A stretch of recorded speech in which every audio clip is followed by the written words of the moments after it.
Hey guys, this is Nishant Singh Rajput. Welcome to my YouTube channel. आज के video में बात करने वाले थिंक एंड ग्रो रिच की बुक के बारे में, और हम लोग इसके प्रीवियस 9 चैप्टर के बारे में डिस्कस कर चुके थे, और आज हम लोग डिस्कस करने वाले हैं 10th स्टेप ऑफ रिच। चलिए लेट ना करते हुए हम लोग आते हैं बुक के 10th चैप्टर पे। इसका 10th चैप्टर है the mystery of sex transformation, मतलब कि सेक्स को अनदर एनर्जी में ट्रांसफर करने का रहस्य। और ये टॉपिक्स थोड़ा अजीब लग सकता है कुछ लोगों को, बट ये इस बुक में दिया गया है, इसलिए मैं इसको डिस्कस कर रहा हूँ। तो इसमें बताया है ऑथर ने कि जो हम लोग का one of the most powerful energy होती है वो सेक्सुअल एनर्जी होती है, और उसको अनदर एनर्जी में कन्वर्ट कैसे करना है उसके बारे में बताया है ऑथर ने। और ये मेनली उन लोगों के लिए है जो पीछे वाले प्रीवियस चैप्टर को मास्टर कर चुके हैं, प्रीवियस प्रिंसिपल को। The mystery of sex transformation chapter उन लोगों के लिए है जो रिलेशनशिप में है या लव्स में है, तो उसमें अपने सेक्सुअल एनर्जी को कैसे एक क्रिएटिव एनर्जी में परिवर्तन कर सकते हैं उसके बारे में बताया गया है। कि जब हम लोग के पास वो डिजायर होता है तो हम लोगों का माइंड एक हाईली ओरिएंटेड होता है, तो उस समय वो काम ना करके आप उसको किसी अनदर क्रिएटिव एनर्जी में क्रिएट कर दो, या कुछ नया चीज, या फॉर एग्जांपल वो एनर्जी ज्यादा उठ रही है तो आप उस समय कोई अपना काम करो तो आपका एक्शन लेवल वही रहेगा। बट इस प्रिंसिपल को मास्टर करने के लिए आपको बहुत सारा विल पावर यानी इच्छा शक्ति की जरूरत हो सकती है। तो ऑथर बताए कि बहुत सारा विल पावर रहेगा, बहुत सारा प्रैक्टिस आपको करना पड़ेगा, परसिस्टेंस रहना पड़ेगा, तभी आप ये क्रिएटिव इंटेलिजेंस को डेवलप कर पाओगे, सेक्सुअल एनर्जी को ट्रांसफर करके अनदर एनर्जी में, जो कि हाईएस्ट एनर्जी पावर होता है। तो इसके बारे में ऑथर ने बताया है। तो ये बहुत ही मतलब एक मिस्टीरियस चैप्टर आपको लग सकती है, क्योंकि मुझे भी 3-4 बार ये चैप्टर को समझने के लिए पढ़ना पड़ा, बट आप लोग पढ़ोगे तो समझ जाओगे। बट ये जो प्रिंसिपल है ये सभी लोगों के लिए है, ऑल एज ग्रुप के लिए है। तो जिनकी मतलब जो कपल है या जिनकी शादी हो चुकी है वो इस प्रिंसिपल को यूज कर सकते हैं सक्सेसफुल होने के लिए, इसलिए ऑथर ने इस बुक में दिया है, और उसको आप लोग पढ़ के अच्छे से अंडरस्टैंड कर सकते हैं, जिसके थ्रू हम लोग इसमें ऑथर ने ये भी बताया कि जितने भी जीनियसेस होते हैं वो अपने इसी मतलब सेक्सुअल एनर्जी को ही ट्रांसफर कर लेते हैं एक अलग ही लेवल के क्रिएटिव इंटेलिजेंस में। तो वो कैसे ट्रांसफर होता है, मतलब आपके सेक्सुअल एनर्जी को पहले तो लव से इंटरलिंक्ड करना पड़ेगा, यानी लव में मिक्स करना पड़ेगा, क्योंकि अकेला सेक्सुअल एनर्जी बहुत ही एक जानवर के लेवल पे ले जा सकता है इंसान को। क्योंकि इसका एक्चुअल में ऑथर ने बताया कि इसका मिसयूज होता है जनरली, तो मिसयूज होता ही है, और 90% लोग हम लोग जो होते हैं मिसयूज करते हैं। तो ऑथर ने बताया कि कैसे हम लोग मिसयूज ना करें इस एनर्जी का, कैसे इसको क्रिएटिव इंटेलिजेंस में डेवलप करें, अपने सेक्सुअल इमोशन को लव के साथ मिक्स करके कैसे इसको इम्प्रॉपर ना करके बैलेंस में करें, और इसमें ओवर इंडल्जेंस ना हो ज्यादा, और इसको एक अलग ही लेवल में परिवर्तन करें, इसके बारे में ऑथर ने बात की है। चलिए हम लोग नेक्स्ट चैप्टर पर आते हैं, the 11th step of rich, जो है the subconscious mind. The subconscious mind पे मैं एक वीडियो बना चुका हूं, वो आप लोग देख सकते हैं। बट इस सबकॉन्शियस माइंड को प्रभावित करना रिच बनने के लिए बहुत ही जरूरी है, यानी हमारे ब्रेन को, क्योंकि ब्रेन में वो सबकॉन्शियस माइंड हमारा जो होता है वो ऑटोमेटिकली हमारे थॉट को कंट्रोल करता है, इसलिए ऑटोमेटिकली जब वो थॉट बार बार रिपीटिशन मोड में आएंगे तभी हम लोग उस डायरेक्शन में वर्क कर पाएंगे। इसके बारे में ऑथर ने बताया कि आप सबकॉन्शियस माइंड को कैसे प्रभावित करें।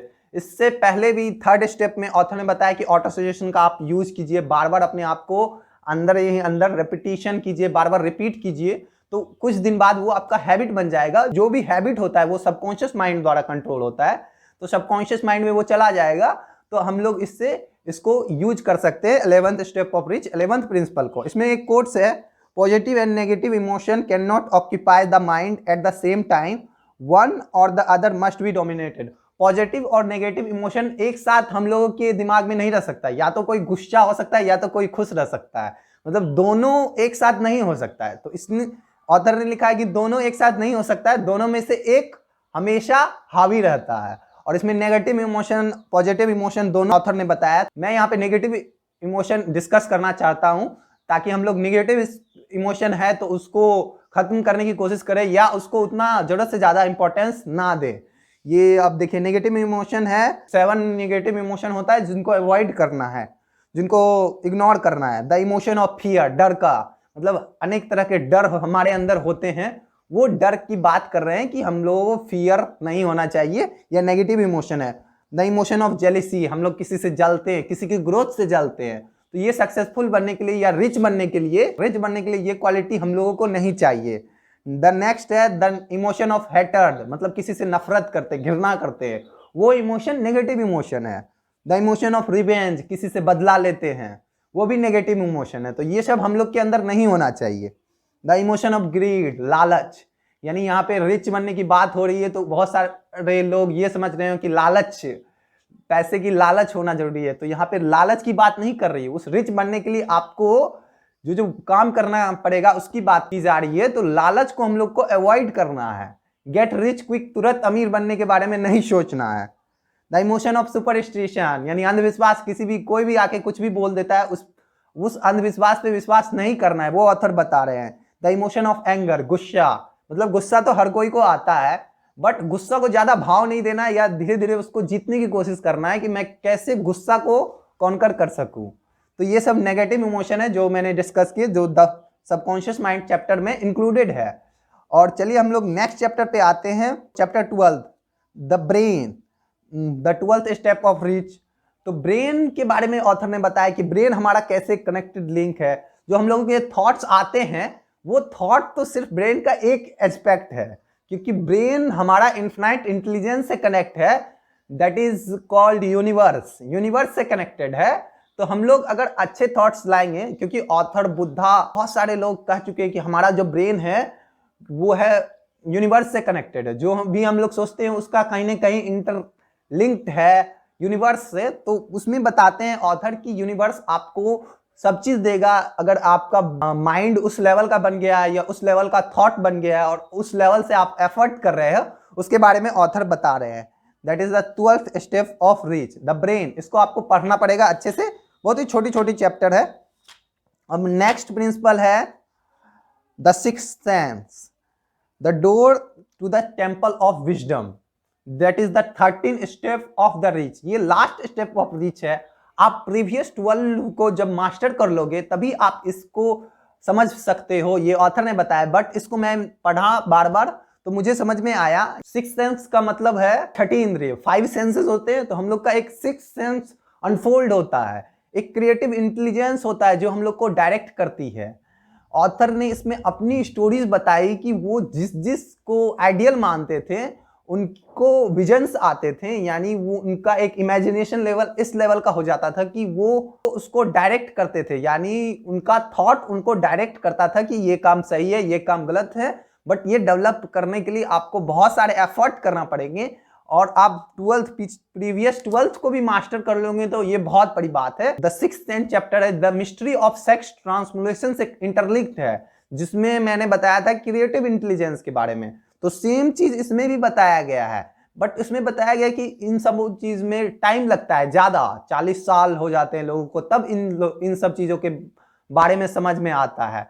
6th सेंस, तो बहुत सारे लोग अपने कोई भी सेशन से या कोई भी इंटरव्यू से पहले, बहुत सारे बड़े बड़े लोग कोई भी मोटिवेशनल सेमिनार से पहले बहुत सारे लोग अकेले में कुछ देर टाइम स्पेंड करते हैं, तब वो एंट्री करते हैं। बहुत सारे सिंगर भी पहले अकेले में थोड़ा देर टाइम स्पेंड करते हैं फिर एंट्री करते हैं, तो वो बोला जाता है कि वो लोग क्रिएटिव इंटेलिजेंस यानी माइंड में उनका डेवलप हो चुका है, उनसे वो लोग टॉक करते हैं। उसके बारे में इस बुक में बताया गया है, आप लोग पढ़ेंगे यहाँ तो आपको इसके बारे में अच्छे से जानकारी मिलेगी। इसमें लिखा है all individual have become what they are because of their dominate thoughts and desire. वो इंडिविजुअल, कोई भी इंडिविजुअल वही बनता है जो उसका एक्चुअल डिजायर होता है और जो इसका एक्चुअल थॉट होता है। डिजायर चैप्टर में एक महत्वपूर्ण चीज वो मैं बताना चाहूंगा कि एक था कि डिजायर में हम लोग के पास तो बर्निंग डिजायर होना ही चाहिए रिच बनने का, अगर हम लोग को एक्चुअल में रिच बनना है।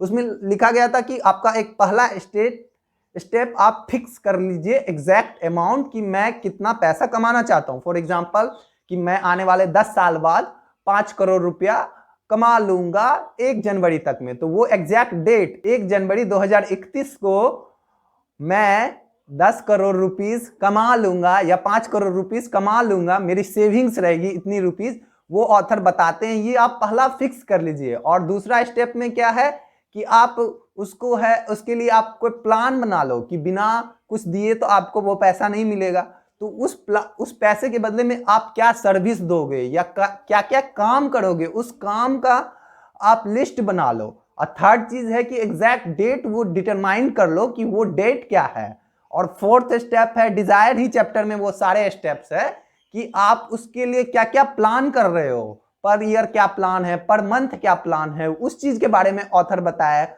उसके बाद फिफ्थ में बताए हैं कि उसको कोइंसाइज कर लो, एक स्टेटमेंट बना लो और उनको कहीं चिपका लो जहां आप डेली सोने से पहले और जागने के बाद तुरंत बाद आप देख सकते हो, और उसको देखो तो बार बार रिपीट होए और वो सबकॉन्शियस माइंड में चला जाए, जो कि सबकॉन्शियस माइंड में भी बताया गया है कि जो डिजायर आपको दिया गया है वो डिजायर को फॉलो करना है।